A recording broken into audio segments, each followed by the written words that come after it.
sampai sejauh mana sih visi misi program beliau, yang mana masyarakat Kalteng sangat berharap sekali terkait dengan apa yang menjadi wacana dan strategi ke depan beliau. Inilah hasil liputan kami dengan Bapak Haji Ujang Iskandar. Pak, saya lihat ada beberapa hal yang cukup menarik di masyarakat Kalteng, yang mana pada intinya masyarakat kan cukup mengenal Pian nih sebagai bupati yang sudah 2 kali untuk wilayah barat. Termasuk juga Bapak dulu pernah mencalonkan untuk gubernur Kalimantan Tengah, walaupun Allah belum menghendaki gitu ya. Tapi ini karena sudah mungkin garisannya ya, masyarakat bertanya-tanya, yang bagaimana sih visi misi Pak Ujang? Tolong Bang sedikit, saya ingin tahu juga dan publik ingin melihat apa sih langkah-langkah visi misi itu Bang. Ya, terima kasih. Sebelum saya menyampaikan visi misi saya bersama dengan Pak Ben Brahim S-Bahat, saya ingin menyampaikan beberapa hal tentang majunya kami, mencalonkannya kami di pemilihan gubernur wakil gubernur tahun 2020 ini. Yang pertama memang saya sama Pak Ben Brahim itu majunya kami bukan atas dasar keinginan kami saja, tetapi memang permintaan dari tokoh agama, tokoh masyarakat, tokoh adat yang ada di Provinsi Kalimantan Tengah ini. Mereka meminta kami maju. Majunya kami ini, yang pertama mereka ingin melihat latar belakang kami dari pendidikan, kemudian dari pengalaman. Nah, kemudian mereka juga ingin agar supaya kami membangun Kalimantan Tengah, membuat perubahan yang luar biasa, berubah dan menjadi baik, yang berefek, berimplikasi terhadap kemajuan secara umum, kemudian kesejahteraan masyarakat kita yang ada di Kalimantan Tengah ini. Jadi mereka meminta kepada kami. Nah, akhirnya saya persingkat, walaupun sebelumnya itu saya kan bukan bersama Pak Ben, ya kan, belum bersama Pak Ben. Kemudian saya bersama-sama dengan Pak Ben Brahim bertemu, kami berdiskusi tentang ada sedikit pengalaman kami masing-masing 2 periode di pemerintahan. Beliau Pak Ben Brahim S-Bahat itu menjadi bupati di Kabupaten Kapuas, sekarang periode kedua. Kemudian saya di Kabupaten Kota Ringan Barat 2 periode ya, menjadi bupati dari 2005 sampai dengan 2010, kemudian selanjutnya sampai dengan 2015 ya di Kabupaten Kota Ringan Barat. Nah, kemudian kami berdiskusi dari pengalaman-pengalaman kami, kemudian jaringan kami.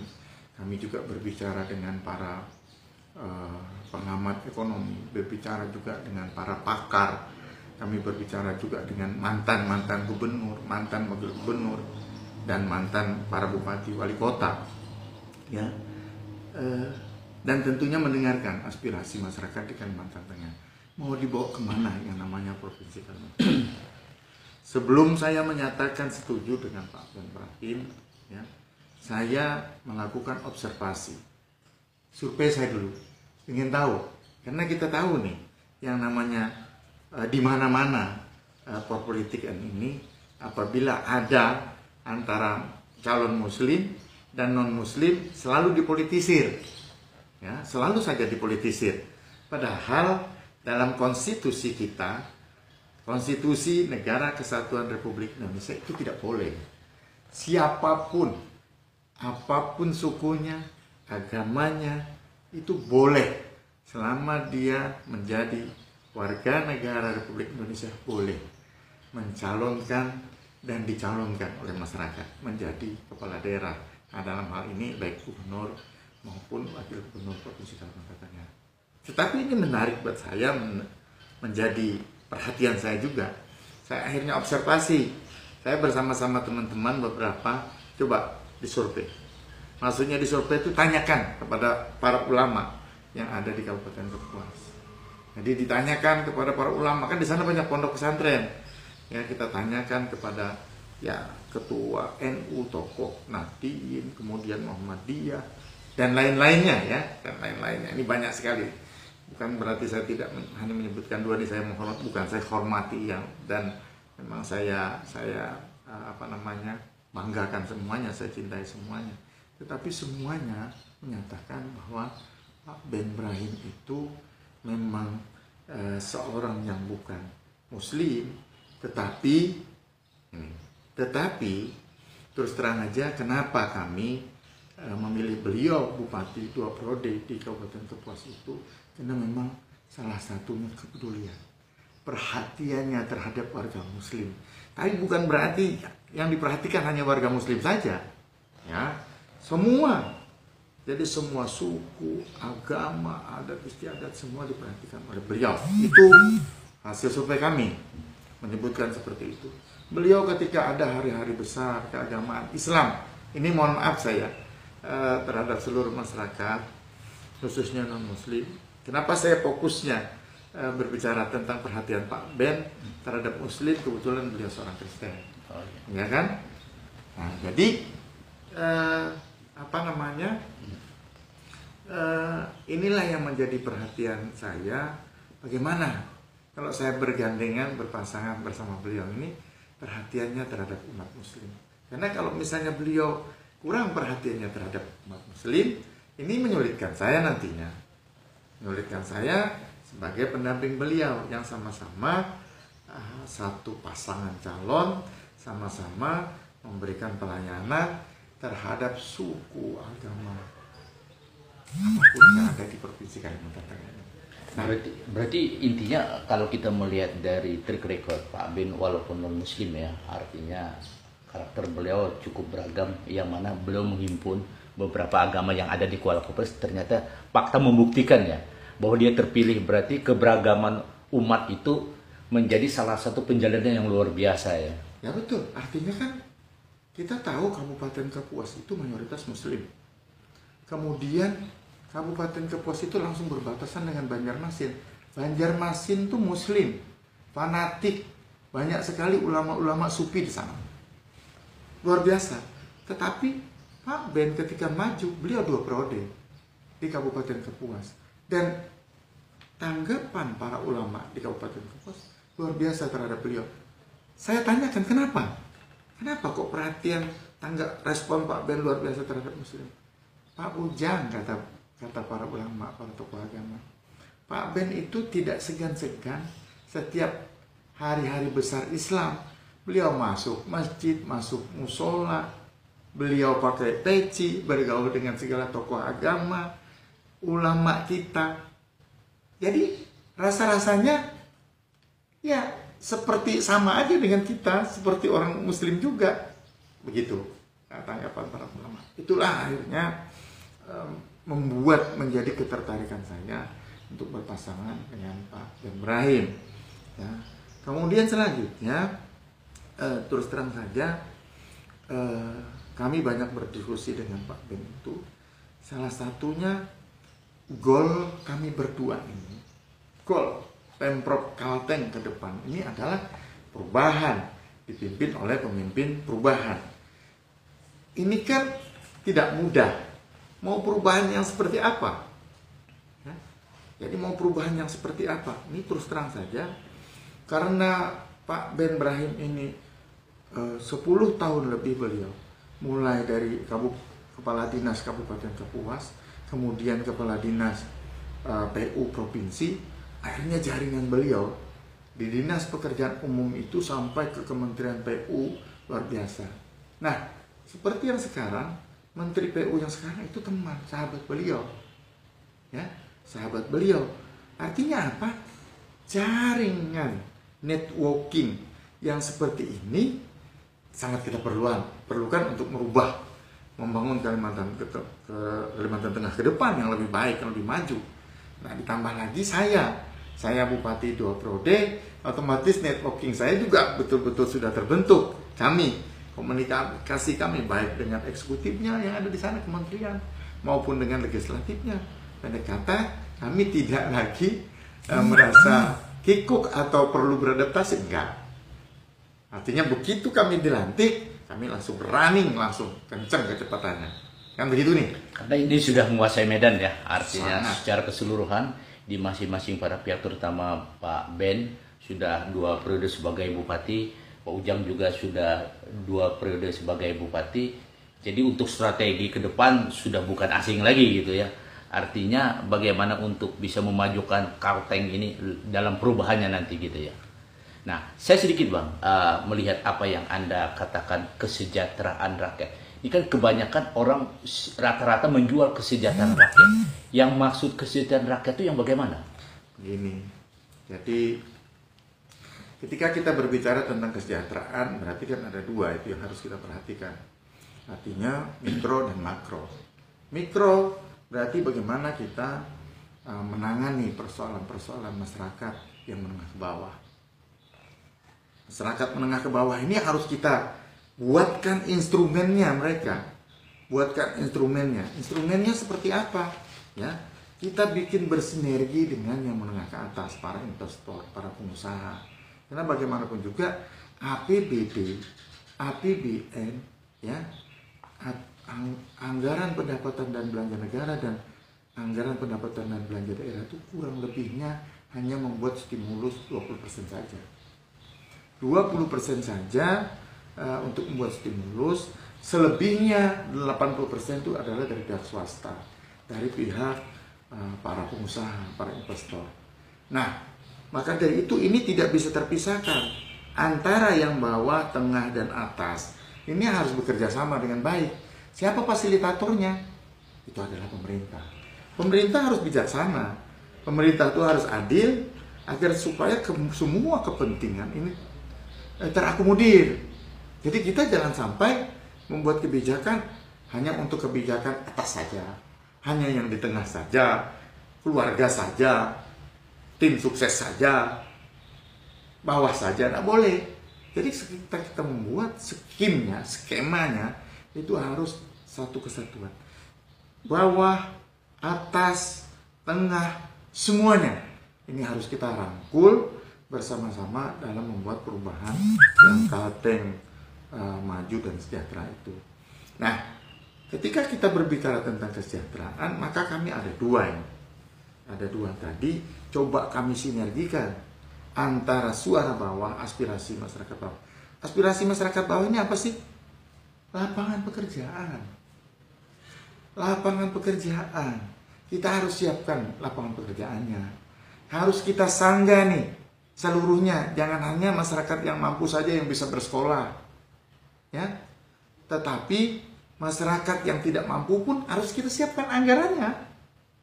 Kita siapkan anggarannya. Jadi kalau dana dari pemerintah pusat itu ada dana BOS, ya, dana BOS, ya kita nanti kita coba diskusi dengan para guru, kita coba diskusi dengan perguruan tinggi yang ada di Kalimantan Tengah, agar supaya kita mendapatkan format yang pas. Kira-kira kalau misalnya masyarakat kita masuk di sekolah SD, itu ada kekurangan nggak biaya dari BOS? SMP ada kekurangan nggak dari BOS? Bagaimana dengan SMA? Kalau dia misalnya ada kekurangan, khusus bagi masyarakat kita yang kurang mampu, ini harus disubsidi.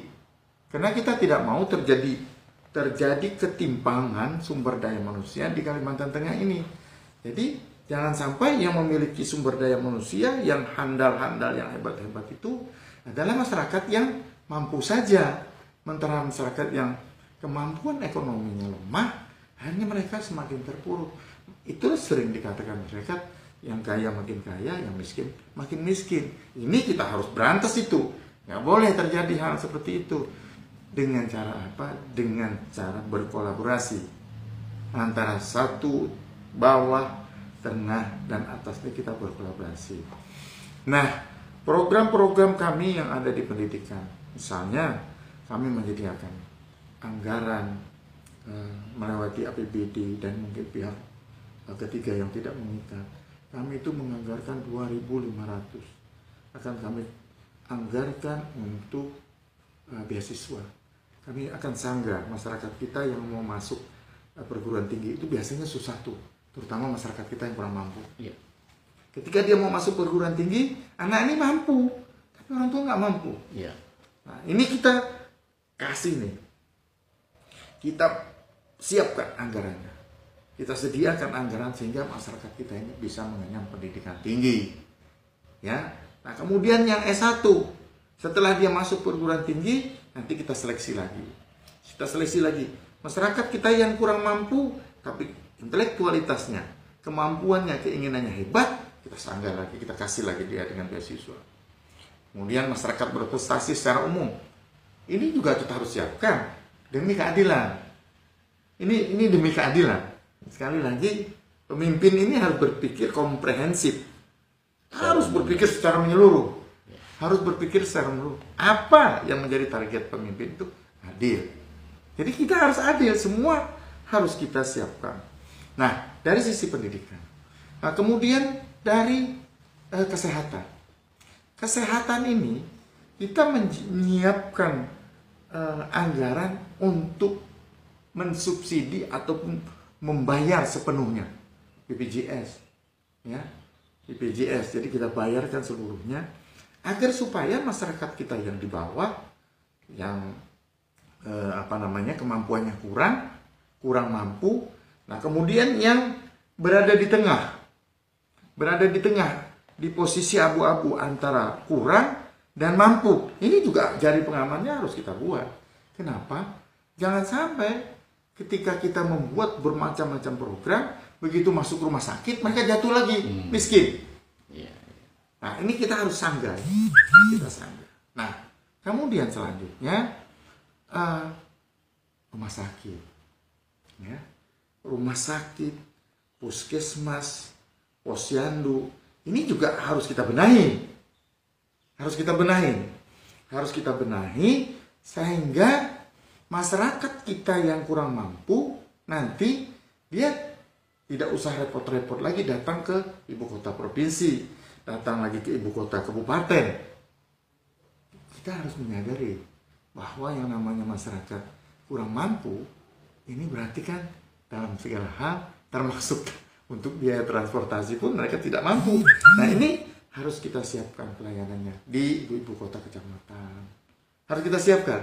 Jadi jarak pelayanan antara masyarakat dengan puskesmas rawat inap, perlu nanti kita buat juga seperti dulu saya pernah meletakkan rumah sakit tipe D pertama itu kan, itu kan sebenarnya kan maksudnya untuk meningkatkan, memberikan pelayanan yang dekat terhadap masyarakat kesehatan.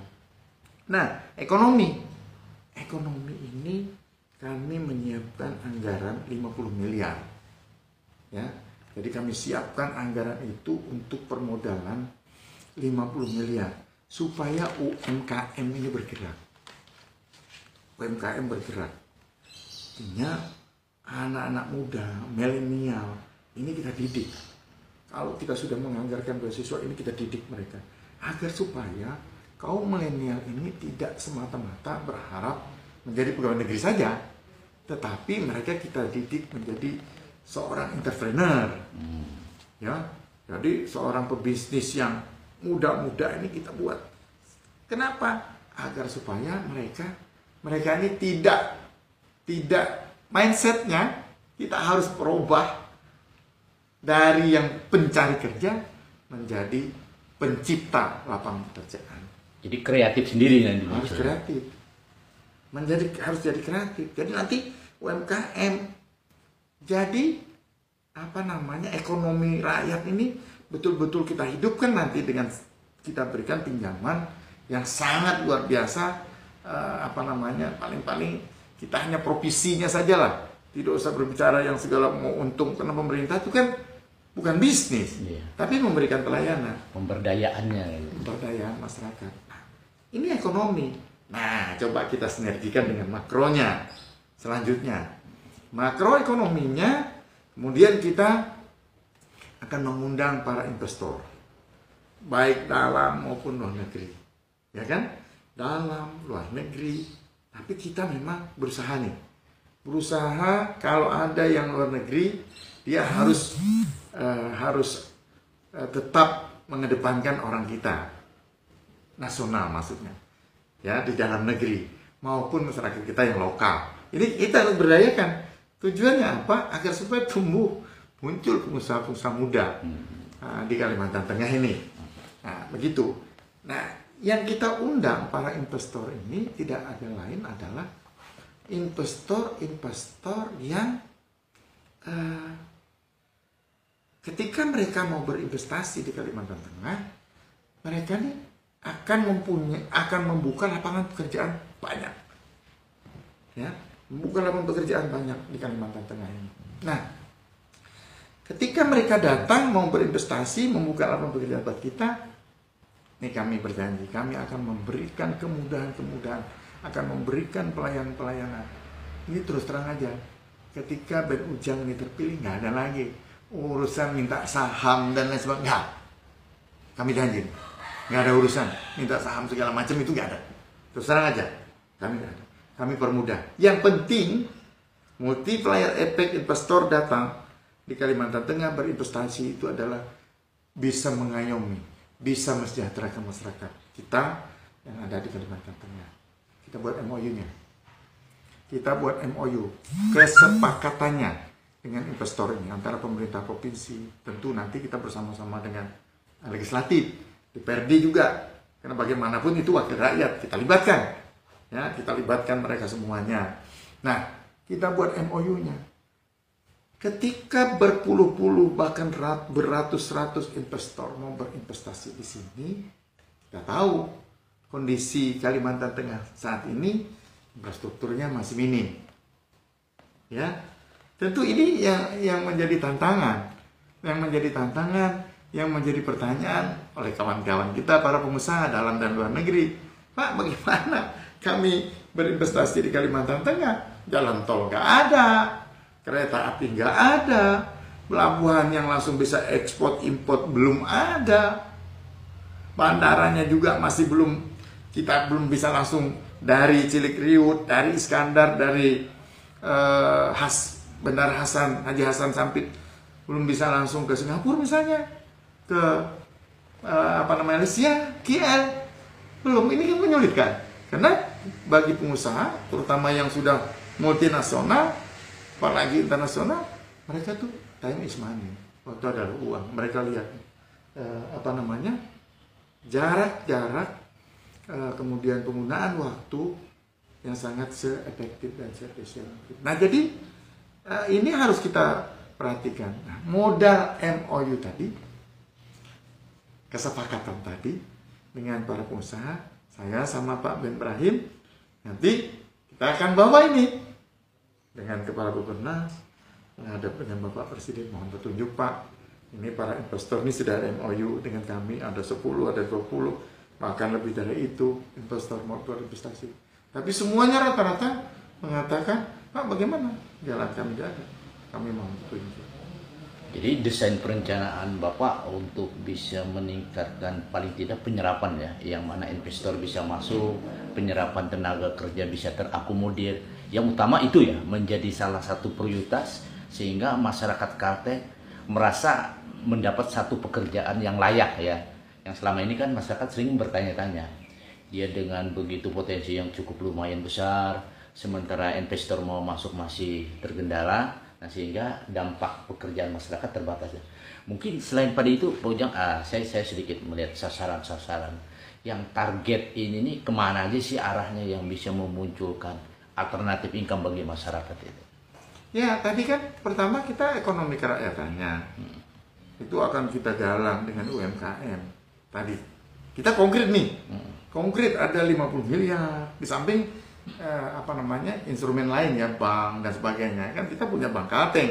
Nanti kita akan kita minta para perbankan yang ada di Kalimantan Tengah ini agar supaya betul-betul melayani masyarakat. Datang. Ini persoalannya kan kita harus pelayanan. Datangi masyarakat, ajari mereka, permudah birokrasinya. Kan begitu nih. Nah, Jadi bank daerah seperti Bank Kalteng itu betul-betul akan kita berdayakan ke depan untuk dari sisi permodalan tambahan dari yang kita siapkan 50 miliar. Nah, UMKM kita garap betul-betul ekonomi kerakyatan. Yang di tengah tadi menciptakan lapangan pekerjaan. Menciptakan lapangan pekerjaan. Jadi kami meyakini apabila kita sudah sampai ke titik ini, maka Kalimantan Tengah ini akan terjadi perubahan yang luar biasa, akan menjadi Kalteng maju, Kalteng yang sejahtera di Kalimantan Tengah. Saya meyakini Pak Jokowi, Pak Presiden, Kepala Bappenas, siapapun menurut saya akan merasa terpanggil mencarikan solusinya untuk membangun infrastruktur Kalimantan Tengah. Apalagi Pak Jokowi, Pak Presiden kita ini sudah sering sekali datang ke Kalimantan Tengah. Ada program nasional ketahanan pangan, ya, ketahanan pangan yang koordinator atau ketuanya itu adalah Bapak Prabowo, ya, kan di situ kita lihat nih. Saya lihat itu dari anggaran yang disediakan untuk ketahanan pangan di Kapuas, Kabupaten Kapuas dan Pulang Pisau itu ada 104, sekian triliun itu di sana. Itu yang saya tahu ya, mungkin saja lebih. Itu jadi seperti itu. Nah, jadi ya insya Allah saya rasa Bapak Presiden akan senang, akan suka sekali kalau punya kepala daerah, wakil kepala daerah yang visioner, akan membantu beliau sekali. Karena di tengah kesulitan ekonomi dunia, Indonesia saat ini masih ekonominya masih min 5,03%. Kalau Kalimantan Tengah punya kepala daerah, wakil kepala daerah yang visioner, saya yakin Bapak Presiden akan semakin sering ke Kalimantan Tengah. Kalau Bapak Presiden semakin sering ke Kalimantan Tengah, para menterinya sering ke Kalimantan Tengah, ini efek ekonominya luar biasa. Hotel penuh, ya, hotel penuh, ekonomi semakin meningkat, semakin baik. Walaupun di tengah-tengah COVID seperti ini, ya, maka Kalimantan Tengah akan lebih maju, akan sejahtera. Dan satu hal, saya meyakini bahwa Kalimantan Tengah akan menjadi model di Indonesia untuk pembangunan ekonomi, pendidikan, dan kesehatannya. Ini yang akan kami kerjakan, ini yang akan kami garap visi, misi, program kami di Kalimantan Tengah. Selanjutnya apa? Selanjutnya nanti akan terkoneksi nih. Akan terkoneksi antara Kalimantan Tengah, Kalimantan Timur. Kalau sudah infrastruktur, investornya sudah mulai membangun tumbuh, terus berkembang, ini yang dimaksud oleh Pak Ben, bahwa kita ini walaupun daerah penyangga, tapi menjadi daerah industri. Biarlah Kalimantan Timur itu misalnya saja ini kan ya, ini misalnya saja, ini keputusan ada di Bapak Presiden tentunya. Biarlah Kalimantan Timur itu katakanlah misalnya jadi ibu kota negaranya, tetapi investornya berinvestasi di Kalimantan Tengah. Nah, jadi mereka berinvestasi di Kalimantan Tengah, mereka bisa berekreasi. Kalau misalnya mau datang berekreasi, mau melihat kera besar kita, melihat berekreasi di di Tanjung Puting, bercengkrama dengan orang hutan. Cara wisatanya. Wisatanya tumbuh sembangau dan lain sebagainya. Jadi nanti kita akan bangun pelabuhannya yang berskala internasional di Kobar, kita akan bangun bandara internasionalnya di Kobar, kemudian kita akan bangun di Cilikriwut, kita akan bangun di Kotim, kita akan bangun bandara-bandara perintis di Lamandau, di Muara Teweh, terus kemudian di Murung Raya, kita bangun pelabuhan, apakah itu nanti di Betanjung atau di Bahaur, tidak ada masalah. Ini kan persoalan visioner, jadi jangan berbicara tentang uangnya dari mana. Ketika inilah disebut dengan leadership. Leadership itu memimpin, mencari terobosan. Ketika masyarakatnya gak ada pekerjaan, pemimpin tampil harus ada. Pemimpin itu muncul, dicarikan, diciptakan lapangan pekerjaan. Gimana caranya? Pemimpin. Kemudian kalau masyarakatnya lagi kelaparan nih, pemimpin. Semua pemimpin. Jadi bagaimana pemimpin? Harus berilmu. Sesuai dengan hadis Rasul, kalau mau mencari pemimpin, maka pilihlah orang yang mempunyai kapabilitas, punya kompetensi, punya ilmu. Kalau mau sukses di dunia, ya harus pakai ilmu. Kalau mau sukses akhirat, juga harus pakai ilmu. Tidak ada yang tidak pakai ilmu. Semua pakai ilmu. Jadi begitu, Bapak Ibu sekalian, seluruh warga masyarakat yang saya banggakan dan yang saya cintai, saya mengajak kepada Bapak Ibu semuanya, mari kita bersama-sama melakukan perubahan. Udah saatnya kita melakukan perubahan. Nggak ada artinya uang 100-200 itu. Setelah itu, goodbye. Nggak ada lagi diurusin. Mau apa kita? Mau kemana kita? Jadi, ketika kita memilih pemimpin, jangan kita terperdaya dengan segala macam. Harus seiman dan harus itu bukan berarti saya mementahkan persoalan Al-Maidah. Tetapi Al-Maidah itu ada syaratnya, bahwa harus adil, harus amanah pemimpinnya, harus bijaksana. Semua masyarakat merasakan kepemimpinannya, kemajuannya. Itulah yang bisa saya sampaikan. Saya mohon maaf kalau ada hal-hal yang kurang berkenan, ada yang merasa tersinggung, mohon maaf. Bahwa tujuan saya menyampaikan majunya saya dengan Pak Ben Brahim ini menjadi gubernur dan wakil gubernur Provinsi Kalimantan Tengah ini hanya pastabikul khairat, berlomba-lomba di jalan kebaikan untuk kesejahteraan masyarakat Kalimantan Tengah, tanpa terkecuali oleh sekat-sekat atau pikiran yang sempit oleh suku, agama, dan sebagainya. Kita sama. Kita adalah warga Provinsi Kalimantan Tengah. Kita adalah warga sama. Mau Dayak, mau Melayu, mau suku Batak, mau suku Banjar, mau suku apa, sama. Tetap satu. Terima kasih. Wassalamualaikum warahmatullahi wabarakatuh. Demikian wawancara sekilas saya kepada Bapak Haji Ujang Iskandar selaku calon paslon nomor 1 dari Wakil Gubernur Kalimantan Tengah. Terima kasih. Wassalamualaikum warahmatullahi wabarakatuh.